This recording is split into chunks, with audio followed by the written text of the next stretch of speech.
আজকে দারুণ এক খিচুড়ি রেসিপি নিয়ে এসেছি। খিচুড়ি রেসিপিটাই আর কি ভিডিও করেছি। আর এইটা হচ্ছে আমাদের খুব ভাইরাল একটা খিচুড়ি, মিরপুর 13 নম্বরে সুমাইয়া বিরিয়ানি হাউজের যে বোম্বাই মরিচের খিচুড়িটা আছে, সেম ওই খিচুড়িরই রেসিপি, কিন্তু বোম্বাই মরিচটা বাদ দিয়ে, কারণ আমরা ঝাল খেতে পারি না। তো আসসালামু আলাইকুম, সবাই কেমন আছেন? আশা করছি সবাই অনেক বেশি ভালো আছেন। আমরাও আল্লাহর রহমতে অনেক বেশি ভালো আছি। আর আজকে যেমনটা বলা, একটা খিচুড়ির আর কি রেসিপি নিয়ে এসেছি। এটা হচ্ছে একদম স্টাইলটা হবে সুমাইয়া বিরিয়ানি হাউজের যে বোম্বাই মরিচের খিচুড়ি, সেম ওই খিচুড়িটারই রেসিপি, তবে বোম্বাই মরিচ ছাড়া, কারণ ওই খিচুড়িটা ঝালের জন্য আমরা খেতে পারি না। তো আজকে বাড়িতে বানাবো, বাট বোম্বাই মরিচের পরিবর্তে আমি হচ্ছে কাঁচামরিচ ব্যবহার করব। এখানে চাল নিয়ে নিয়েছি 2 কাপের মতো। আমি পানি দিয়ে ভিজিয়ে ধুয়ে ভালো করে তারপর ছেঁকে রেখেছি, ভিজিয়ে কিন্তু রাখিনি, ছেঁকে রেখেছি।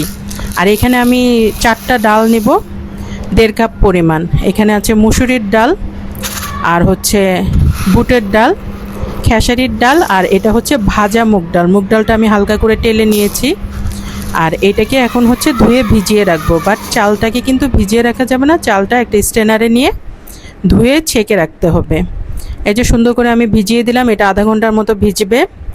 আর চুলায় আমি একটা প্যান বসিয়ে দিলাম, এখানে নিয়ে নিলাম একটু বেশি পরিমাণে তেল। আমরা জানি খিচুড়িতে তেল মশলা একটু বেশি যায়, আর ওই খিচুড়িটা একেবারে মশলাদার একটা খিচুড়ি হয়। এখানে আমি প্রায় 1.5 কাপের মতো পেঁয়াজ কুচি নিয়ে নিয়েছি। এটাকে আমি ভালো করে ভেজে নিব। একবারে কালো কালো লাল করা যাবে না, একটু যখন বাদামি হয়ে আসবে ওই পর্যন্ত আমি ভেজে নিব। আর এর মাঝখানে আমি গরম মশলাগুলো অ্যাড করে নিব। এখানে আছে কালো এলাচ, সবুজ এলাচ, তারপরে আছে তেজপাতা, লবঙ্গ আছে, দারচিনি, আর আছে হচ্ছে গোলমরিচ। কাবাব চিনিটাও এখানে ব্যবহার করা যেতে পারে, আমার ঘরে ছিল না। কাবাব চিনিটা যদি থাকে তাহলে দিয়ে দিতে পারেন। আর এগুলো আমি এই যে সুন্দর করে ভেজে নিচ্ছি, খুব সুন্দর একটা ফ্লেভার এসেছে। এই মুহূর্তে আমি 3 টেবিল চামচের মতো আদা রসুন পেস্ট দিয়ে দিব। এইখানে আদা রসুন পেস্টটাকে আমি ফার্স্টে একটু ভেজে নেব ভালো করে। আর যেহেতু খুব ছিটে আসে, তাই হালকা একটু পানি দিয়ে দিচ্ছি। খুব বেশি পরিমাণ পানি দেওয়া যাবে না, অল্প পরিমাণেই পানি দিতে হবে। আর আমি সুন্দর করে এটাকে ভেজে নিব। এখানে মোটামুটি ভাজা হয়ে গেলে আমি বাদবাকি মশলা দিয়ে দিচ্ছি। এই যে নাড়াচাড়া করে আমি সুন্দর করে এখন ভেজে নিচ্ছি। এখানে সবগুলা একসাথে মিশে খুব সুন্দর একটা ফ্লেভার বের হচ্ছে ভাজা ভাজা। আর আদাটাও যখন ভাজা হয়ে যাবে, ঘ্রাণই চেঞ্জ হয়ে আসবে। এই যে এখন একটু পরিমাণ মতো লবণ দিয়ে দিলাম। এটা শুধু মশলা কষানোর লবণ, এটা পুরো খিচুড়িটাকে মেনটেন করবে না, শুধু মশলার জন্যই দেয়া হয়েছে এতটুকু।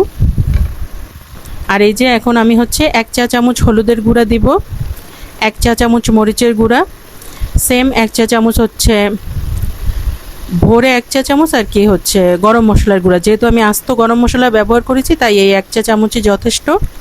আর এইখানে যেই ধনিয়া গুঁড়া আছে, এটাও 1 চা চামচ, একটু বেশিও দিতে পারেন। ধনিয়া গুঁড়া একটু বেশি দিলে ভালোই লাগে, খারাপ লাগে না। আর সামান্য একটু পানি দিয়ে দিচ্ছি এই মশলাটা কষানোর জন্য।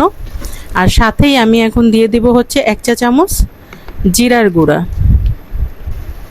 এই যে এই 1 চা চামচ জিরার গুঁড়া।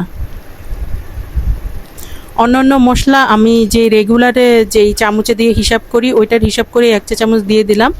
তাহলে হবে কি, আমার হিসাবে ভুল হবে না, এটা আর কি আমার নিজস্ব পার্সোনালিটি।